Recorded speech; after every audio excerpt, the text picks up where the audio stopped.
Hi అండి, నమస్తే. నేను మీ దేవి. వెల్కమ్ టు నాదే క్రియేషన్స్. సంక్రాంతి అంటే ముందుగా గుర్తొచ్చే పిండి వంట ఏదైనా ఉందంటే అది చక్కిలాలు.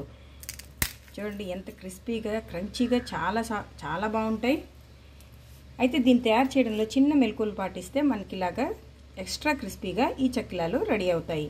మరి ఎంతో టేస్టీగా, క్రిస్పీగా ఈ చక్కిలాలను చేసుకున్న సింపుల్ ప్రాసెస్ ఏంటో ఇప్పుడు మనం వీడియోలో చూసేద్దాం. చక్కిలాల కోసం ఇలా పిండి అయితే రెడీ అయిపోయింది. ఈ పిండి ఓవర్ నైట్ సోక్ చేసుకున్న రేషన్ బియ్యంతో పట్టించుకున్న పిండి అండి. ఇది మీరు రేషన్ బియ్యంతోనే చేసుకోవచ్చు, లేదా మీరు రైస్ వండుకునే బియ్యంతోనైనా చేసుకోవచ్చు. కానీ రేషన్ బియ్యంతో పిండి అయితే మాత్రం చాలా క్రంచీగా, గుల్లగా వస్తాయి మనకి. అంతేకాకుండా ఇది కేవలం తడి బియ్యంతో చేసుకున్న పిండితో అయితేనే మనకి చక్కిలాలు అనేవి చాలా పర్ఫెక్ట్గా వస్తాయి. ఇప్పుడు దీంట్లో 2 టేబుల్ స్పూన్ల వరకు నువ్వులు, అలాగే 1 టేబుల్ స్పూన్ వరకు వాముని కొద్దిగా ఇలా క్రష్ చేసి వేసుకోండి. వామ్ ఫ్లేవర్ అనేది దీంట్లో చాలా బాగుంటుంది. అలాగే మీ టేస్ట్కి సరిపడా సాల్టు. చక్కిలాలు గుల్లగా రావడం కోసం 1 టేబుల్ స్పూన్ వెన్ననైతే ఇందులో వేసి మొత్తం ఈ పిండి అంతటికి వెన్నని ముందు పట్టించేయాలి. ఇలా వెన్న వేసుకుని చేసుకోవడం వల్ల చాలా బాగుంటుంది. ఇది హోమ్ మేడ్ వెన్న అయితే నేను వేశాను. మీరు కావాలంటే మార్కెట్లోంచి బటర్ అయినా తెచ్చి యాడ్ చేసుకోండి. ముందు దీన్ని మొత్తాన్ని ఇలా మిక్స్ చేసేసుకుందాం. ఇలా మొత్తం పట్టించేసుకున్నాం కదా. ఇప్పుడు దీంట్లో కొద్దిగా వాటర్ని యాడ్ చేసుకోండి. ఎందుకంటే ఇది ఆల్రెడీ తడిపిండి కాబట్టి మనకి ఎక్కువ వాటర్ అనేది పట్టదు. కొద్దిగా యాడ్ చేసుకుంటూ దీన్ని కలిపేసుకుందాం.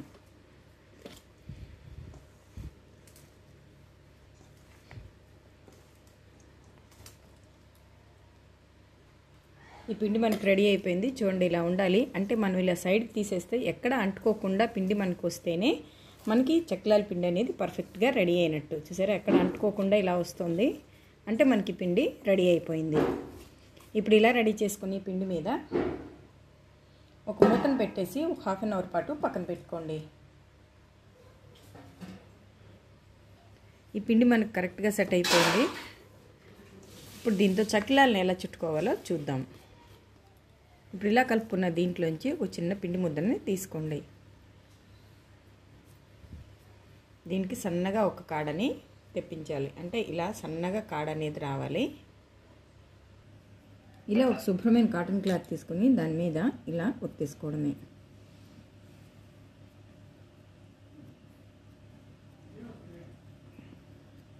మీకు కావాల్సిన సైజులో ఈ సకినాల్ని చుట్టేసుకోవాలి.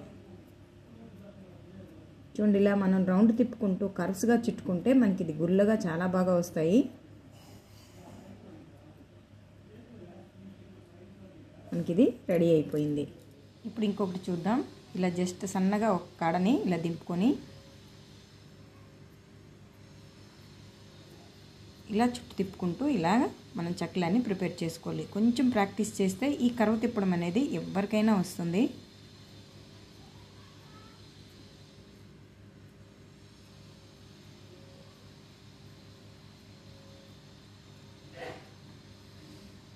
చూడండి ఎంత ఈజీగా వస్తుంది కదా. అంతే, రెడీ అయిపోయింది.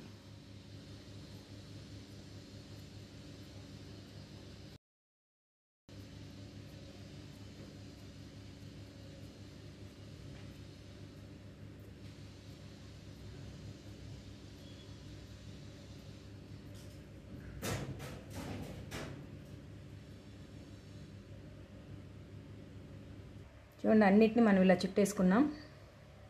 అయితే ఇలా చుట్టేసిన వెంటనే వీటిని మనం ఫ్రై చేయకూడదు. ఇలా ఫ్రై చేస్తే ఆయిల్లో పేలిపోయే ఛాన్స్ ఉంటుంది కాబట్టి ఫ్యాన్ కింద కాకుండా న్యాచురల్గానే మినిమం 2 hours పాటు వీటిని ఆరబెట్టుకోవాలి. ఇవి చక్కగా ఆరిపోయాయి మనకి. ఇప్పుడు వీటిని ఫ్రై చేసేసుకుందాం.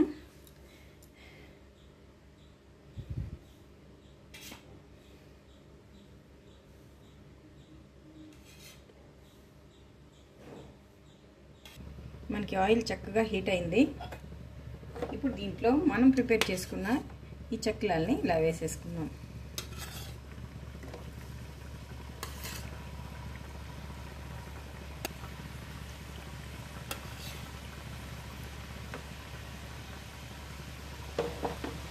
వేసిన వెంటనే కదిపించకుండా కొద్దిసేపు అలాగా ఫ్లోట్ అవనివ్వాలి.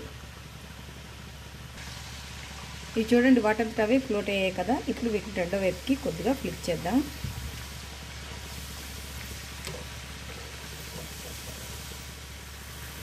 ఇలా అన్ని వైపులు తిప్పుకుంటూ చక్కగా ఫ్రై చేసుకోవాలి. ఈ బబుల్స్ అన్నీ మనకు తగ్గిపోతే ఫ్రై అయిపోయినట్టే. చూడండి మనకి బబుల్స్ అయిపోయాయి, అలాగే మంచి కలర్ కనిపిస్తుంది కదా. ఇప్పుడు మనం వీటిని కడాయిలోంచి తీసేద్దాం. ఇలా మొత్తాన్ని ఫ్రై చేసేసుకోవడమే. అంతేనండి, ఇలా అన్నిటినీ ఫ్రై చేసుకుంటే ఎంతో క్రంచీగా టేస్టీగా, చూసారా ఎంత క్రిస్పీగా వచ్చాయో. మనకి ఎంతో టేస్టీగా ఈ చక్కిలాలు రెడీ అయిపోతాయి. ఈ వీడియో మీకు నచ్చితే ఒక లైక్ కొట్టండి, మీ ఫ్రెండ్స్తో ఈ రెసిపీని షేర్ చేయండి. అలాగే మరిన్ని టేస్టీ రెసిపీస్ కోసం నాదే క్రియేషన్స్ని సబ్స్క్రైబ్ చేసుకోండి. Thank you for watching.